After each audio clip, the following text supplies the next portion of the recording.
Welcome to another episode of The Boss Experience, the podcast that helps you turn your expertise into an online coaching business that replaces your 9 to 5 income. My name is Michele Davis, and I'm your host. And today's topic is 5 mindset shifts you must make to have a profitable online coaching business. When we think about coaching, we focus a lot on having a plan and having a strategy and all of the how to's in terms of like building the coaching business. But when in reality, you actually need to really focus on your mindset as well. I know we hear the word mindset thrown around a lot, but it's an essential part of you being able to build an online business that's actually going to generate income for you, generate revenue for you, help you live the life that you want to live, whatever that may be. It doesn't just happen off of strategy. So there's some mindset shifts that you need to make as you're building out your online coaching business. And so I'm going to dig into those today. But before we get into that, I just want to remind you that season 5 has been all about you need more than expertise. People think when I start a service provider business, all I need is my expertise and that's it. Or all I need is to learn XYZ and that's it. But you need more than expertise. And the previous episode during season 5 have focused a lot on marketing and, really having that sales process to help people go from first learning about you to actually enrolling in your programs. But to really master all of that, you need more than expertise. So I thought this was really a fitting closing episode because you really do need to make these mindset shifts if you're going to succeed in this online coaching business world. So this is the closing episode for season 5, but stay tuned every Tuesday as I release new episodes during the hiatus period. So whether you've been listening to me from the beginning or you've just tuned in, I'm really excited that you're here. And I just want to thank you for tuning in to the Boss Experience podcast. So with that being said, let's hop into those 5 mindset shifts you need to make to have a profitable online coaching business. The first mindset shift is you have to think of your coaching business and coaching in general as a profession. What people think about coaching has become so watered down by how the coaching industry is portrayed online because you have a new coach popping up every day. You have people that are engaging in unethical activities as it relates to coaching. You have people that are throwing misleading claims out there. And really and truly, coaching is a profession and you have to treat it that way. And if you have the mindset that coaching is a hustle or a way for you to make quick cash, or you're not really in tune or you don't have a strong desire to actually help people, it's going to be hard for you to be a coach of any sort in any niche because it starts with your desire to help people. And that is the core of what coaching is. The other thing about coaching is you have to treat it like a profession in the sense that you have to get good at it. So when I say you need more than expertise, I'm saying you need to make sure that in addition to being an expert, you're doing the professional development. You're seeking out that additional education to help you not only get your business started, but to grow your business as well, because you don't know everything. You don't. And it doesn't make sense for you to have a business that you don't want to invest in education, to learn and to grow. Because if you don't invest in your education, what happens is you're capped at what you know, and you're doing a disservice to yourself and a disservice to your clients as well. And I remember this one job I had. I was an associate vice president for a nonprofit agency.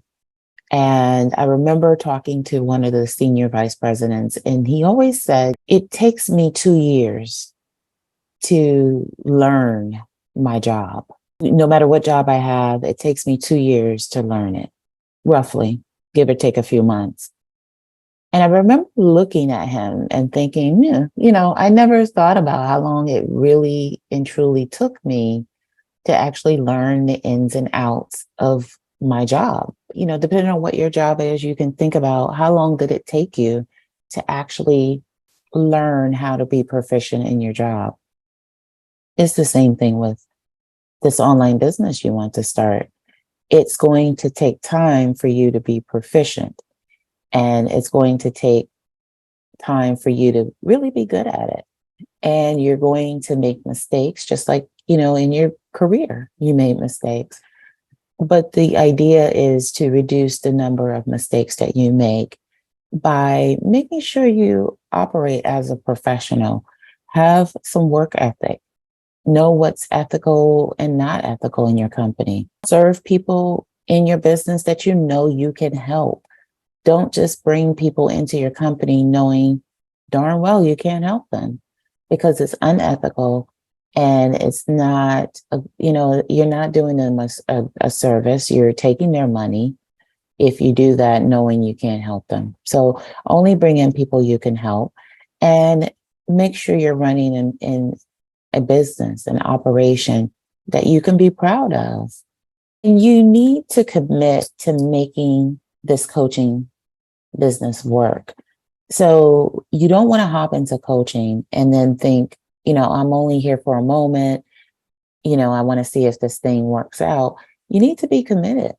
And I would say, with the right help and supports, give yourself a year to see how things go. The reason that a lot of coaches don't do well in the industry is because they kind of come in, they treat it as a hustle, and they think it's something they can kind of dip their toe into.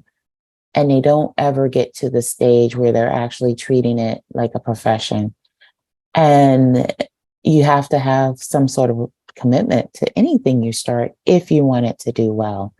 And you can't do that if you're bouncing in and out of different business ideas, hoping that they'll work. Because what happens is you're not focusing on anything in particular. And so when you're focused on all these multiple things that you have going on, in addition to juggling family and, then if you're working a 9 to 5, you're juggling that too. None of those things will give you what you're looking for, because you haven't devoted the time and energy to learn it and to be good at it.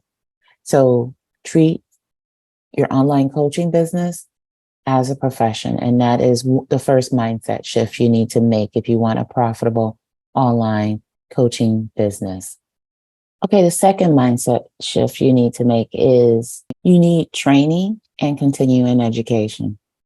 When you think about your career, over the years, you've had so much training. Maybe you had training when you got started, and maybe that training even took place before you could even step foot into your new workplace.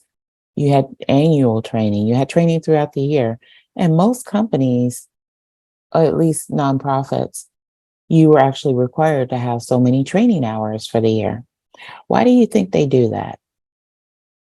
They want to make sure that while you're working for their company, that you're able to produce.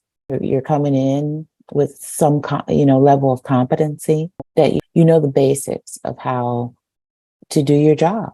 And when you think about your coaching business, it's hard for you to, achieve the success that you want if you don't seek out that specific training that you need that's going to help you grow. No matter what stage you are in your business, you want to make sure that you have a ritual that allows you to grow mentally and emotionally, motivational wise. And that's why that self-care and what you read is so important. And it's, important to read and to develop your mind.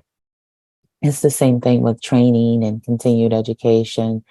and making sure that you think, what direction do I want this business to go in? And how do I get better at it? And those are the types of trainings that you seek out. Yes, training and continued education is an essential mindset shift that you need to make if you want a profitable online coaching business. The third mindset shift you need to make is to have focus. And so what does it mean to have focus? You need to get good at doing one thing really well. So think about your own life when you seek out professional services, whether it's, whether you're seeking out therapy, whether you're seeking out medical care, whether you're seeking out, whatever service you're seeking out, at some point in your life that you may have a condition or you may have an issue that a generalist just isn't going to cut it. You need a specialist. Generalists serve a purpose, yes. Who are people more likely to trust and engage with? Are they going to trust and engage with someone who kind of does everything? They're selling Mary Kay, they're selling Tupperware, they're, coaching on the side, they have a book, or are they going to go to someone who is focused solely on that one thing and they're making sure that they're getting good at that one thing and they have perfected getting people a transformation doing that one thing? You're going to go with the person who's dedicated themselves to being focused on that one thing instead of someone who is every day or every couple of months, they're launching some new hustle. They have some new hustle going on.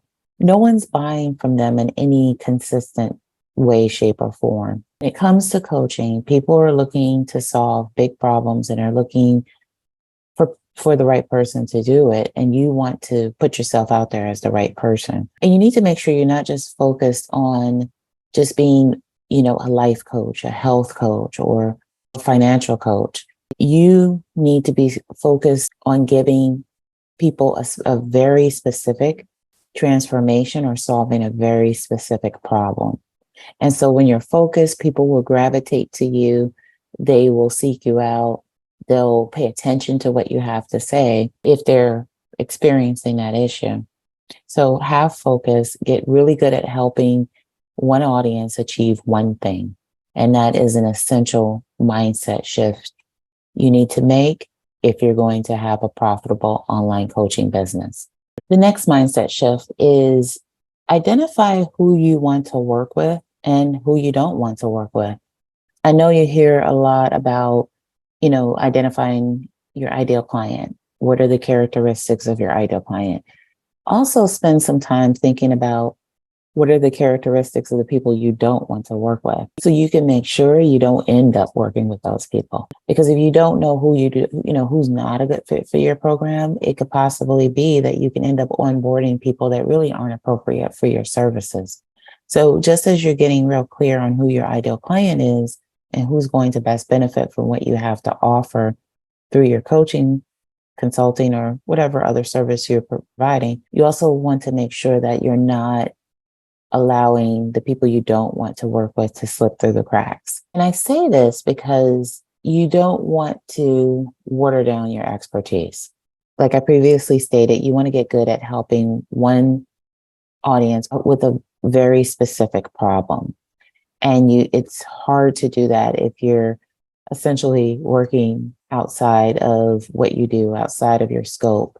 And the one thing I always say is if you can't help someone, make sure you give them resources. I refer people to my podcast if they can't afford my services or my social media content. Because again, this industry is about serving people. So you want to make sure that even if you can't serve someone, you're still guiding them in the right direction, because this industry really and truly is about helping people. And you want to make sure that you can help them. You can give them the help that they need, even if they're not the best fit for you. So get clear on who it is that is a good fit for you and who's right for you to work with, and treat them with the consideration and respect. And even if they're not equipped or able to work with you in that moment, that you're asking for the sale. Develop a process in your business that allows you to nurture that relationship, because someone may not be in a position to buy now,